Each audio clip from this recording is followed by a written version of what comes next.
தொடர்ந்து காலை எக்ஸ்பிரஸ் செய்திகளை பார்க்கலாம். தீபாவளி பரிசாக ஜிஎஸ்டி சீர்திருத்தம் செய்யப்படுவதாக பிரதமர் மோடி அறிவித்திருந்த நிலையில் புதிய ஜிஎஸ்டி நடைமுறை இன்று முதல் அமலுக்கு வந்துள்ளது. 2017ஆம் ஆண்டு ஜிஎஸ்டி அறிமுகப்படுத்தப்பட்ட போது 5%, 12%, 18%, 28% என 4 வரிப்பிரிவுகள் கொண்டுவரப்பட்டன. இதில் 12%, 28% ஆகிய பிரிவுகள் நீக்கப்பட்டு தற்போது 5%, 18% என 2 வரிப்பிரிவுகளாக குறைக்கப்பட்டுள்ளது. இந்த புதிய நடைமுறை நாடு முழுவதும் இன்று அமலுக்கு வந்துள்ளது. மக்கள் அன்றாடம் பயன்படுத்தும் பால் சன்னா, பன்னீர், ரொட்டி, இந்திய பிரெட்டுகள் ஆகிய உணவுப் பொருட்களுக்கு ஜிஎஸ்டியிலிருந்து விலக்களிக்கப்பட்டுள்ளது. தனிநபர் காப்பீடு, மருத்துவ காப்பீடு, 33 உயிர்காக்கும் மருந்துகள் மற்றும் புற்றுநோய், அரிய வகை நோய் மற்றும் நாள்பட்ட நோய்களுக்கான மருந்துகளுக்கு ஜிஎஸ்டியிலிருந்து விலக்களிக்கப்பட்டுள்ளது. இதேபோல மாணவர்களுக்கான நோட்டு புத்தகம், பென்சில், அழிப்பான், மேப், சார்ட், குளோப் ஆகியவற்றுக்கு வரிவிலக்கு அளிக்கப்பட்டிருப்பதால் அவற்றின் விலை குறைந்துள்ளது. 18%லிருந்து 5% ஜிஎஸ்டி குறைக்கப்பட்டிருப்பதால் எண்ணெய், ஷாம்பூ, சோப், பேஸ்ட் ஆகியவற்றின் விலை குறைந்துள்ளது. இதேபோல 12%லிருந்து 5% வரி குறைக்கப்பட்டிருப்பதால் மருத்துவ உபகரணங்கள், வெண்ணெய், நெய், சீஸ், சமையல் பாத்திரங்கள், பால்புட்டி, டைப்பர், நாப்கின் ஆகியவற்றின் விலை குறைந்துள்ளது. அதேபோல சர்க்கரை, காஃபி தூள், நெய், சாஸ், சாக்லேட், பிஸ்கெட், உலர்பழங்கள் ஆகியவையும், மிதிவண்டி, மேசை, நாற்காலி, மார்பிள், பார்வையை சரி செய்யும் கண்ணாடிகள், புதுப்பிக்கத்தக்க எரிசக்திக்கான சாதனங்கள் ஆகியவையும் 5% ஜிஎஸ்டி விகிதத்தில் வந்திருப்பதால் இவற்றின் விலையும் குறைந்துள்ளன. சிறிய வகை கார்கள், 350 சிசிக்கும் குறைவான திறன் கொண்ட இருசக்கர வாகனங்கள் ஆகியவற்றின் ஜிஎஸ்டி 28%லிருந்து 18% குறைக்கப்பட்டுள்ளன. இதனால் டாடா நிறுவனத்தின் டியாகோ, பஞ்ச், அல்ட்ராஸ், நிக்சான் உள்ளிட்ட மாடல் கார்களின் விலை 1,50,000 ரூபாய் வரை விலை குறைந்துள்ளன. மாருதி சுசுகி நிறுவனத்தின் Alto K ten, Swift, Wagon R, XL6, Grand Vitara உள்ளிட்ட மாடல் கார்களின் விலை 1,30,000 ரூபாய் வரை விலை குறைந்துள்ளது. 5 மற்றும் 18 விழுக்காடு ஜிஎஸ்டி அடுக்குகளுடன் சிறப்பு வரி விதிப்பாக அறிமுகம் செய்யப்பட்ட 40% வரி விதிப்பும் இன்று முதல் அமலுக்கு வந்துள்ளது. அதன்படி கோக், பெப்சி போன்ற கார்பனேற்றப்பட்ட குளிர்பானங்கள், எஸ்யூவி ரக கார்கள், சொகுசு கார்கள், தனிநபர்களுக்கான விமானங்கள் உள்ளிட்டவற்றுக்கு 40% ஜிஎஸ்டி விதிக்கப்பட்டுள்ளது. புகையிலை, பான் மசாலா, சிகரெட் ஆகியவற்றின் மீதும் 40 விழுக்காடு வரி விதிக்கப்பட்டுள்ளது. ஒட்டுமொத்தமாக ஜிஎஸ்டி சீர்திருத்தத்தால் 353 பொருட்களின் விலை குறைந்திருக்கும் நிலையில் 38 பொருட்களின் விலை அதிகரித்துள்ளது. ஜிஎஸ்டி குறைப்பு பலன்களை நிறுவனங்கள் வாடிக்கையாளர்களுக்கு வழங்கவில்லை என்றால் புகார் அளிக்கலாம் என மத்திய அரசு அறிவித்துள்ளது. வரி குறைப்புக்கு ஏற்ப பொருட்களின் விலையை குறைக்க வேண்டும் என அறிவுறுத்தியுள்ள மத்திய அரசு, எந்த நிறுவனமாவது வரி குறைப்பு பலன்களை வாடிக்கையாளர்களுக்கு வழங்கவில்லை என்றால் அது குறித்து 1915 என்ற டோல் ஃப்ரீ எண்ணிலும் NCH செயலி மற்றும் வலைதளத்திலும் புகார் அளிக்கலாம் என தெரிவித்துள்ளது. மத்திய அரசு கொண்டு வந்துள்ள ஜிஎஸ்டி சீரமைப்பினால் நாட்டின் வளர்ச்சி வேகம் எடுக்கும் என பிரதமர் நரேந்திர மோடி நம்பிக்கை தெரிவித்துள்ளார். இது குறித்து நாட்டு மக்களுக்கு உரையாற்றியவர் தொழில் முதலீடுகள் அதிகரிக்கும் என்றார். भारत की ग्रोथ स्टोरी को एक्सेलरेट करेंगे, कारोबार को और आसान बनाएंगे, निवेश को और आकर्षक बनाएंगे. கடந்த 11 ஆண்டுகளில் 25 கோடி மக்கள் வறுமை கோட்டுக்கு கீழ் இருந்து மீண்டுள்ளதாக பிரதமர் நரேந்திர மோடி கூறினார். நாட்டு மக்களுக்கு உரையாற்றிய பிரதமர் மோடி, வருமான வரி குறைப்பு, ஜிஎஸ்டி வரி சீர்திருத்தம் ஆகியவை ஏழை, நடுத்தர மற்றும் வறுமை கோட்டிற்கு கீழ் இருந்து மீண்டவர்களுக்கு கிடைத்த இரட்டை பரிசு என்று கூறினார். अब गरीब को, न्यू मिडिल क्लास को एक तरह से डबल बोनांजा मिल रहा है. தூத்துக்குடியில் 30,000 கோடி ரூபாய் மதிப்பில் அமைய உள்ள 2 கப்பல் கட்டும் தளங்கள் மூலம் 55,000 பேருக்கு வேலைவாய்ப்பு கிடைக்கும் என முதலமைச்சர் மு க ஸ்டாலின் தெரிவித்துள்ளார். இதுகுறித்து எக்ஸ் பக்கத்தில் பதிவிட்டுள்ளவர், தென் தமிழ்நாட்டின் வளர்ச்சிக்கு புதியதொரு அடித்தளமாக இவை அமையும் என குறிப்பிட்டுள்ளார். மேலும் கப்பற்கலையில் தமிழரின் பெருமைமிகு வரலாற்றை சங்க பாடல்கள் சொல்லும் என பதிவிட்டிருக்கிறார். மத்திய அரசின் ஒப்பந்தத்தை ஏற்றால்தான் சமக்கிர சிக்ஷா திட்ட நிதி வழங்கப்படும் என மத்திய கல்வித்துறை அமைச்சர் தர்மேந்திர பிரதான் திட்டவட்டமாக தெரிவித்துள்ளார். சென்னையில் செய்தியாளர்களிடம் பேசிய அவர், இதில் அரசியல் வேண்டாம் என தமிழ்நாடு அரசுக்கு வேண்டுகோள் விடுத்தார். समग्र शिक्षा, you have to accept the MOU offered by Government of India, because Government of India is abide by its policies. It has to be mutual. You cannot impose your political priority above the interests of students of Tamil Nadu. திமுகவுக்கும் தாவேகவுக்கும் இடையேதான் போட்டி என்ற விஜயின் கருத்து மக்கள் கருத்து அல்ல என்று அதிமுக பொதுச் செயலாளர் எடப்பாடி பழனிசாமி தெரிவித்துள்ளார். சேலம் மாவட்டம் எடப்பாடியில் செய்தியாளர்களிடம் பேசிய அவர், பாஜக மாநில தலைவர் நயினா நாகேந்திரனுடன் அவரது தேர்தல் சுற்றுப்பயணம் குறித்து மட்டுமே பேசியதாக கூறினார்.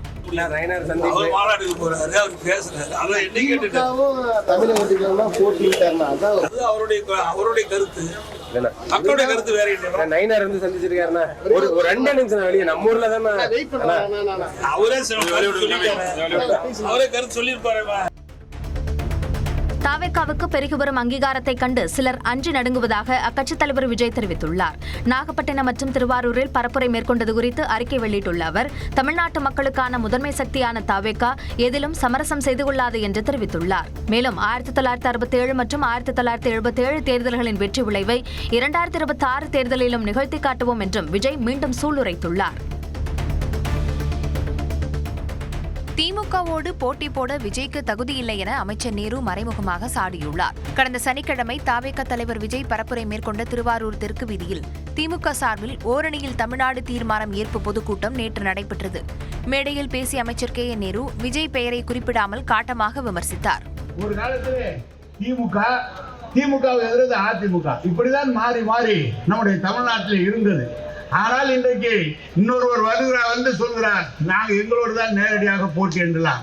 திமுகவோட போட்டி போட உனக்கு தகுதியே இல்லை தம்பி. முதல் நாள் தான் வந்துட்டு போறான், நீ மறுநாள் அதே இடத்துல கூட்டம் போடுறேன்னா வானா அதை அடிச்சு காமிக்கிறேன். தாவேக தலைவர் விஜய்க்கு வரும் கூட்டமெல்லாம் வாக்குகளாக மாறாது என மக்கள் நீதி மய்யம் தலைவரும் மாநிலங்களவை உறுப்பினருமான கமல்ஹாசன் தெரிவித்துள்ளார். சென்னையில் பேட்டியளித்தவர் இதனை கூறினார். கூடக்கூடிய கூட்டம் அனைத்துமே ஓட்டா மாறாதுங்கிறது எதிர்க்கட்சிகளுடைய கருத்தாக மாறாது. அது எல்லா தலைவர்களுக்கும் பொருந்தும். விஜய்க்கும் அது பொருந்துமா? எல்லா தலைவர்களுக்கும் பொருந்தும்னா விஜய் தனியா அப்படி நம்ம ஒதுக்க முடியும்.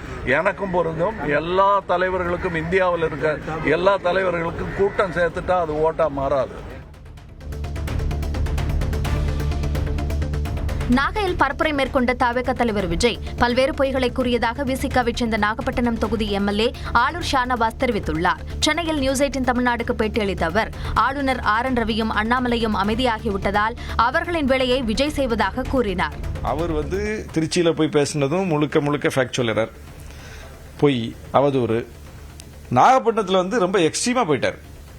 நாகப்பட்டினத்தில் உண்மையிலேயே மக்களுக்கு இருக்கக்கூடிய பிரச்சனையை அவர் பேசினால் நானும் இணைகிறேன் அவர் குரலோடு. அந்த இடத்தில் நிறைவேற்றப்படாத கோரிக்கைகள் குறித்து அவர் பேசி இந்த மக்களின் குரலுக்கு வலு சேர்த்தால் அது நியாயம். ஆனால் அவர் மக்கள் பிரச்சனைகளை பேசல, அவர் பொய் சொல்லிட்டு போயிருக்காரு. அதிமுகவை அழிப்பது போல தாவேக தலைவர் விஜயின் பேச்சு இருப்பதாக விசிகாவைச் சேர்ந்த நாகப்பட்டினம் MLA ஆளூர் ஷானவாஸ் கூறினார். நியூஸ் 18 தமிழ்நாடு செய்தியாளர் சுபாஷ் பிரபுவுக்கு பேட்டியளித்த அவர் இதனை கூறினார். புதிய மொந்தை பழைய கல்லுன்னு சொல்லுவாங்க இல்லையா, அது மாதிரி இருக்கு. திமுக வெர்சஸ் TVKவா தமிழ்நாட்டுக்கலாம்?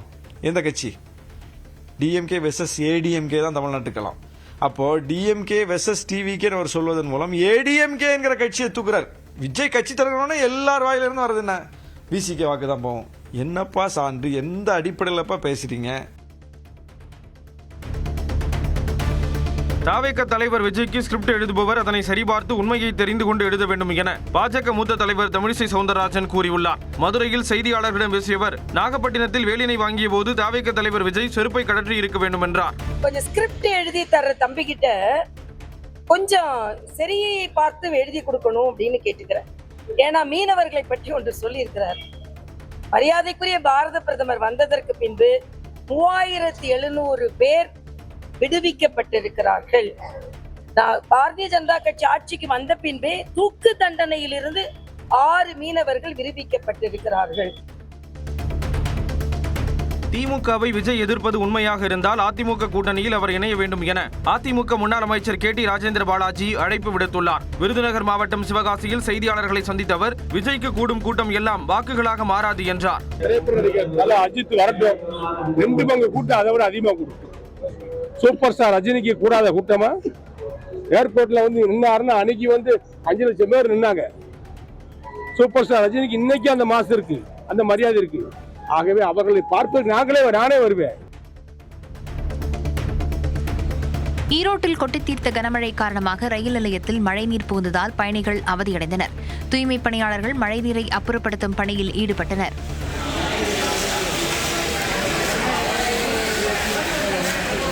ஈரோடு கொல்லம்பாளையம் பகுதியில் மழைநீருடன் கழிவுநீர் கலந்து 50க்கும் மேற்பட்ட வீடுகளில் புகுந்தது.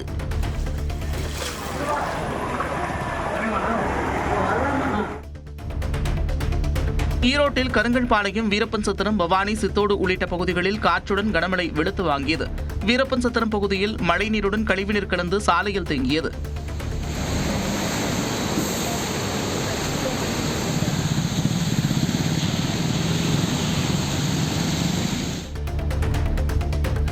நாமக்கல் மாவட்டம் திருச்செங்கோடு சுற்றுவட்டார பகுதிகளில் கனமழை கொட்டி தீர்த்தது. இதனால் பேருந்து நிலையத்திலிருந்து சேலம் செல்லும் சாலையான SND சாலையில் குளம் போல தண்ணீர் தேங்கி நின்றதால் வாகன ஓட்டிகள் தட்டு தடுமாறி சென்றனர்.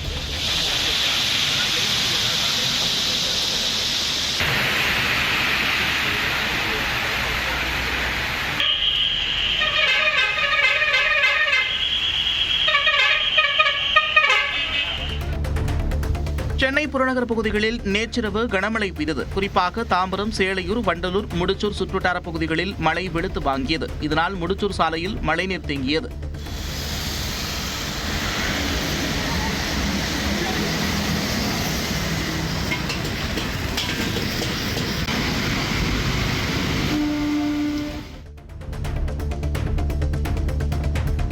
வங்கக்கடலில் அடுத்தடுத்து இரு குறைந்த காற்றழுத்த தாழ்வு பகுதி உருவாகவிருப்பதாக வானிலை ஆய்வு மையம் கணித்துள்ளது. அதன்படி வங்கக்கடல் பகுதியில் நாளையும், வடகிழக்கு வங்கக்கடல் பகுதியில் வரும் வெள்ளிக்கிழமையும் குறைந்த காற்றழுத்த தாழ்வு பகுதி உருவாகும் என தெரிவித்துள்ளது.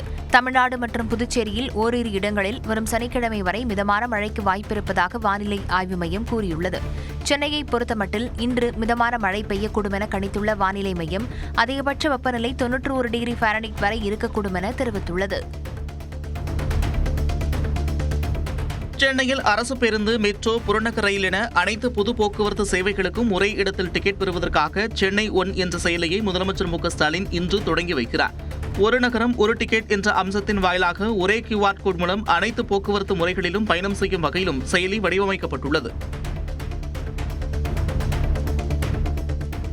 பாலஸ்தீனத்தை தனி நாடாக அங்கீகரிப்பதாக ஆஸ்திரேலியா, இங்கிலாந்து, கனடா ஆகிய நாடுகள் அறிவித்துள்ளன. காசாவில் அமைதியை நிலைநாட்டுவதை உறுதி செய்யும் விதமாக இஸ்ரேலுக்கு நெருக்கடி கொடுக்க பாலஸ்தீனத்தை ஆஸ்திரேலியா தனி நாடாக அங்கீகரித்துள்ளது. இது தொடர்பாக அறிக்கை வெளியிட்டுள்ள ஆஸ்திரேலிய பிரதமர் ஆண்டனி அல்பனீஸ் ஞாயிற்றுக்கிழமை முதல் பாலஸ்தீனத்தை சுதந்திர நாடாக அங்கீகரிப்பதாக தெரிவித்துள்ளார். இதே கருத்தை வெளிப்படுத்தியுள்ள இங்கிலாந்து, கனடா ஆகிய நாடுகள் பாலஸ்தீன மக்களுக்கு ஒருமித்த ஆதரவை அளித்துள்ளன. பாலஸ்தீனத்தை தனி நாடாக அங்கீகரிக்கும் நடவடிக்கையை காசா மக்கள் வரவேற்றுள்ளனர். காசா மீது தொடர் தாக்குதல் நடத்தி வரும் இஸ்ரேல் கடந்த சில நாட்களாக தாக்குதலை தீவிரப்படுத்தியுள்ளது. இதனால் காசாவின் வடக்கு பகுதியில் இருக்கும் மக்கள் சாறை சாறையாக தெற்கு பகுதி நோக்கி இடம்பெயர்ந்து வருகின்றனர். பாலஸ்தீனத்தை தனி நாடாக அங்கீகரிக்கும் நடவடிக்கையின் மூலம் நம்பிக்கையின் கீற்று தெரிவதாக மகிழ்ச்சி தெரிவித்துள்ளனர். அமெரிக்காவின் அரிசோனா மாகாணத்தில் நடைபெற்ற சார்லி கர்க்கின் நினைவஞ்சலி கூட்டத்தில் அதிபர் டிரம்ப், தொழிலதிபர் எலான் மஸ்க் உட்பட பல்லாயிரக்கணக்கானோர் கலந்து கொண்டனர். கடந்த 10ஆம் தேதி அமெரிக்காவின் யூட்டா பல்கலைக்கழகத்தில் உரையாற்றிக் கொண்டிருந்த வலதுசாரி அமைப்பின் தலைவர் சார்லி கர்க் சுட்டுக் கொல்லப்பட்டார். அரிசோனா மாகாணத்தில் சார்லி கர்க்கின் நினைவஞ்சலி கூட்டம் நடைபெற்றது. இதில் அமெரிக்க அதிபர் டிரம்ப், துணை அதிபர் JD வான்ஸ், தொழிலதிபர் எலான் மஸ்க் உட்பட சுமார் 65,000 பேர் கலந்து கொண்டனர்.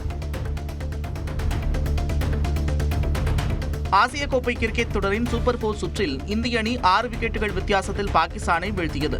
துபாயில் நடைபெற்ற இந்த போட்டியில் முதலில் பேட்டிங் ஆடிய பாகிஸ்தான் அணி 20 ஓவர்களில் 5 விக்கெட் இழப்பிற்கு 171 ரன்களை எடுத்தது. தொடக்கம் முதலே அதிரடி காட்டிய இந்திய அணி 7 பந்துகள் மீதமிருந்த நிலையில் 6 விக்கெட் வித்தியாசத்தில் இலக்கை எட்டி அசத்தியது. ஆசிய கோப்பை கிரிக்கெட் லீக் போட்டியை போன்றே சூப்பர் 4 சுற்றிலும் டாஸ் போடும்போது இந்தியா மற்றும் பாகிஸ்தான் கேப்டன்கள் கைகுலுக்கிக் கொள்ளவில்லை. இதேபோன்று போட்டி முடிந்த பிறகும் இந்திய அணி வீரர்கள் பாகிஸ்தான் அணியினருக்கு கை கொடுக்கவில்லை. இதனிடையே பாகிஸ்தான் தொடக்க ஆட்டக்காரர் ஃபர்ஹான் அரை சதத்தை எட்டியபோது பேட்டை துப்பாக்கி போன்று பிடித்து கன்ஷாட் கொண்டாட்டத்தில் ஈடுபட்டார். அதன் பின்னர் மைதானத்தில் அபிஷேக் சர்மா மற்றும் பாகிஸ்தான் வீரர் ஹரிஸ் ரஃப் இடையே உரசல் ஏற்பட்டது. அவர்களை சுப்மன் கில் சமாதானப்படுத்தினார். திரைத்துறை பற்றி அவதூறாக பேசும் யூடியூபர்களுக்கு நடிகர் சங்கத்தைச் சேர்ந்த சிலரை துணை போவதாக நடிகர் வடிவேலு குற்றம் சாட்டியுள்ளார். தென்னிந்திய நடிகர் சங்க பொதுக்குழு கூட்டத்தில் பங்கேற்று பேசிய அவர், சில யூடியூபர்கள் சின்னத்திரை கலைஞர்களையும் திரைத்துறையினரையும் தவறாக பேசுவதாகவும் சிறிய விஷயத்தை ஊதி பெரிதாக்குவதாக கூறினார். இதற்கு நடிகர் சங்கம் விரைவில் முடிவு கட்ட வேண்டும் என்றும் வடிவேலு வலியுறுத்தினார். கரூரில் கள்ளநோட்டு தயாரித்த கும்பலை கைது செய்த காவல்துறை 6 லட்சம் ரூபாய் மதிப்பிலான கள்ளநோட்டுகளை பறிமுதல் செய்துள்ளனர். கரூரில் கடந்த 9ஆம் தேதி டாஸ்மாக் கடையில் மது வாங்கிவிட்டு கள்ளநோட்டு வழங்கிய காண்டிபன் என்பவரை காவல்துறையினர் கைது செய்தனர். அவரிடம் நடத்திய விசாரணையின் பேரில் ஆந்திரா விரைந்த தனிப்படை காவல்துறையினர் சானு என்பவரையும் கேரள மாநிலம் திருவனந்தபுரத்தைச் சேர்ந்த விஜயகுமார் என்பவரையும் கைது செய்தனர். மேலும் 6 லட்சம் ரூபாய் அளவுக்கான கள்ளநோட்டுகள், கள்ளநோட்டு தயாரிக்க பயன்படும் இயந்திரம், உபகரணங்கள் உள்ளிட்டவற்றை பறிமுதல் செய்தனர். சென்னை அம்பத்தூர் அருகே பாடிக்குப்பம் பகுதியில் சாலை ஓர மரம் சாய்ந்து விழுந்த நிலையில் இருசக்கர வாகன ஓட்டிகள் நல்வாய்ப்பாக உயிர் தப்பினர்.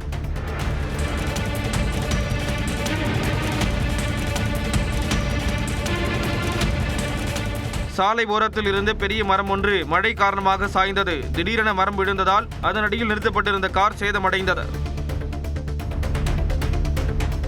பாதுகாக்கப்பட்ட வேளாண் மண்டல பகுதிகளில் சட்டத்திற்கு புறம்பாக 3 எரிவாயு கிணறுகளை ONGC நிறுவனம் அமைத்திருப்பதாக தமிழ்நாடு அறிவியல் இயக்க சூழலியல் உபக்குழுவின் ஒருங்கிணைப்பாளர் சேதுராமன் தெரிவித்துள்ளார். தஞ்சையில் செய்தியாளர்களிடம் பேசிய அவர், ONGC நிறுவனம் 3 கிணறுகளை அமைத்திருப்பது பாதுகாக்கப்பட்ட வேளாண் மண்டல சட்டத்திற்கு புறம்பானது என்றார். 3 எண்ணெய் கிணறுகளை பெரியகுடி, அன்னவாசநல்லூர் மற்றும் திருவாரூர் ஆகிய 3 கிணறுகள் ஷேல் கிணறுகள் அமைக்கப்பட்டதாக அவர்களுடைய அறிவிக்கையில் தெரியப்பட்டிருக்கு. அதனால் உடனடியாக தமிழக அரசு வல்லுநர் குழு அமைத்து இதற்கான நடவடிக்கைகளில் உடனடியாக அந்த ஆய்வு நடத்தி அந்த பகுதிகளில் ஆய்வு நடத்தணும் அப்படின்றது நம்முடைய ஒரு கோரிக்கை வைக்கிறோம். விஜய் பரப்புரை மேற்கொண்ட திருவாரூர் மற்றும் நாகப்பட்டினம் மாவட்டங்களில் தவேகவினர் மீது வழக்குகள் பதிவு செய்யப்பட்டுள்ளன. அனுமதி இல்லாமல் பிளக்ஸ் போர்டு வைத்ததாக திருவாரூர் நகர காவல் நிலையத்திலும் தாலுகா காவல் நிலையத்திலும் தவேக நிர்வாகிகள் மீது வழக்குகள் பதிவாகியுள்ளன. இதேபோல வேளாங்கண்ணி பேராலயத்திற்கு சொந்தமான மாதா திருமண மண்டபத்தின் சுற்றுச்சுவர் தொண்டர்கள் அதிகளவு ஏறி அமர்ந்ததால் இடிந்து கீழே விழுந்தது. இதனால் தனியார் சொத்துக்கு சேதம் விளைவித்ததாக தமிழக வெற்றிக் கழக நாகை மாவட்ட நிர்வாகிகள் மீது வழக்கு பதிவு செய்யப்பட்டுள்ளது. புகழ்பெற்ற குலசேகரப்பட்டினம் முத்தாரம்மன் கோயில் தசரா திருவிழா நாளை கொடியேற்றத்துடன் தொடங்கும் நிலையில் ஏற்பாடுகள் தீவிரமடைந்துள்ளன. அக்டோபர் 2ஆம் தேதி சிகர நிகழ்வான மகிஷாசூர சம்ஹாரம் நடைபெறுவதால் சுமார் 15 லட்சம் பக்தர்கள் பங்கேற்பார்கள் என எதிர்பார்க்கப்படுகிறது. கோட்டாட்சியர் கௌதம் தலைமையில் அதிகாரிகள் ஆலோசனைக் கூட்டம் நடத்தினர். இதைத் தொடர்ந்து பக்தர்களுக்கு அடிப்படை வசதிகள், பார்க்கிங் வசதிகள் ஏற்பாடு செய்யப்பட்டிருப்பதாகவும் சுமார் 4000 காவல்துறையினர் பாதுகாப்பு பணியில் ஈடுபடவிருப்பதாகவும் கோட்டாட்சியர் தெரிவித்தார். சாத்தான்குளம் தந்தை மகன் கொலை வழக்கில் சாட்சி விசாரணை நிறைவு பெற்றது. கடந்த 2020ஆம் ஆண்டு ஜெயராஜ், பினிக்ஸ் ஆகியோர் விசாரணைக்கு அழைத்துச் செல்லப்பட்ட நிலையில் காவல்துறையினர் தாக்கியதில் உயிரிழந்தனர். இந்த வழக்கு மதுரை மாவட்ட 1வது கூடுதல் நீதிமன்றத்தில் நடைபெற்று வரும் நிலையில் கண்ணால் கண்ட சாட்சிகள் உட்பட 52 பேரிடம் விசாரணை நடைபெற்றது. சிபிஐ விசாரணை அதிகாரியாக இருந்த விஜயகுமார் சுக்லாவிடம் இறுதி விசாரணை நடைபெற்ற நிலையில் இன்னும் 3 மாதங்களில் வழக்கு விசாரணை முழுமையாக நிறைவு பெறும் என கூறப்படுகிறது. உதகை வண்டிச்சோலை குடியிருப்பு பகுதியில் சிறுத்தை ஒன்று உலா வந்த சிசிடிவி காட்சிகள் வெளியாகி அப்பகுதி மக்கள் மத்தியில் அச்சத்தை ஏற்படுத்தியுள்ளது. உடனடியாக சிறுத்தையை கூண்டு வைத்து பிடிக்க வேண்டும் என வண்டிச்சோலை பகுதி மக்கள் கோரிக்கை விடுத்துள்ளனர்.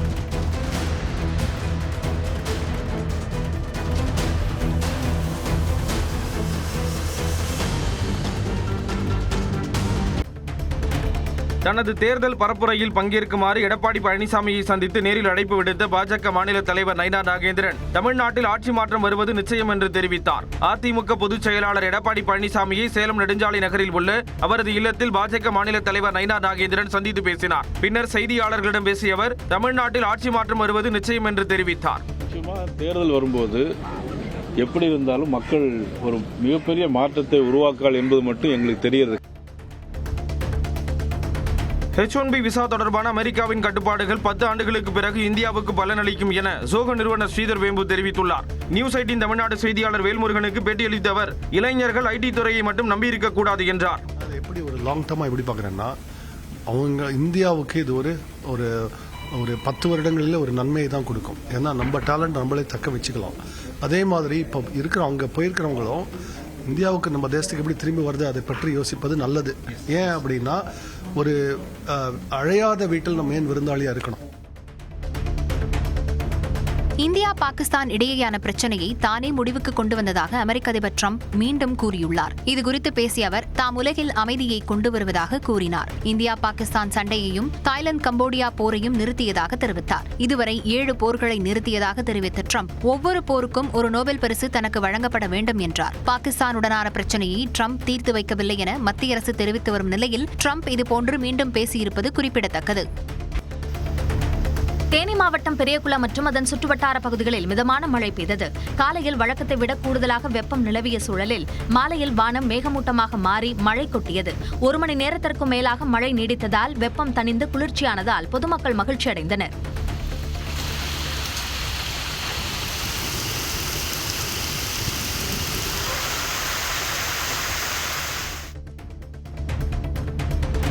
கிருஷ்ணகிரி மாவட்டம் போச்சம்பள்ளி சுற்றுவட்டார பகுதிகளில் சாமந்தி பூ விலை கடும் வீழ்ச்சியடைந்துள்ளது. கடந்த விநாயகர் சதுர்த்தி பண்டிகையின் போது கிலோ 300 ரூபாய் வரை விற்பனையான சாமந்தி தற்போது விளைச்சல் அதிகரிப்பால் கிலோ 30 ரூபாய் வரையே விலை போவதால் விவசாயிகள் அதிர்ச்சி அடைந்துள்ளனர். இதனால் பூக்களை பறிக்காமல் விட்டதால் செடிகளில் பூக்கள் காய்ந்து உதிர்கின்றன. நாமக்கல் மாவட்டம் ராசிபுரம் அருகே வேப்பமரத்தின் அடியில் 7 மாத ஆண் குழந்தையின் சடலம் புதைக்கப்பட்டிருந்த நிலையில் நரபலி கொடுக்கப்பட்டதா என்ற சந்தேகம் எழுந்துள்ளது.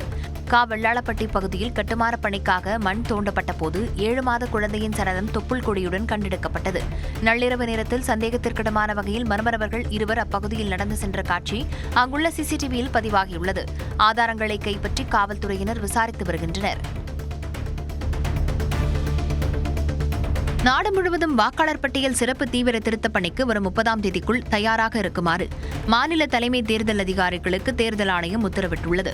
அந்தந்த மாநிலங்களில் கடைசியாக மேற்கொள்ளப்பட்ட திருத்தங்களுக்கு பிறகு வெளியான வாக்காளர் பட்டியலை தயாராக வைத்திருக்குமாறு அறிவுறுத்தப்பட்டுள்ளது. எனவே வரும் அக்டோபர் அல்லது நவம்பர் மாதங்களில் வாக்காளர் பட்டியல் சிறப்பு தீவிர திருத்தப் பணி தொடங்கும் என எதிர்பார்க்கப்படுகிறது.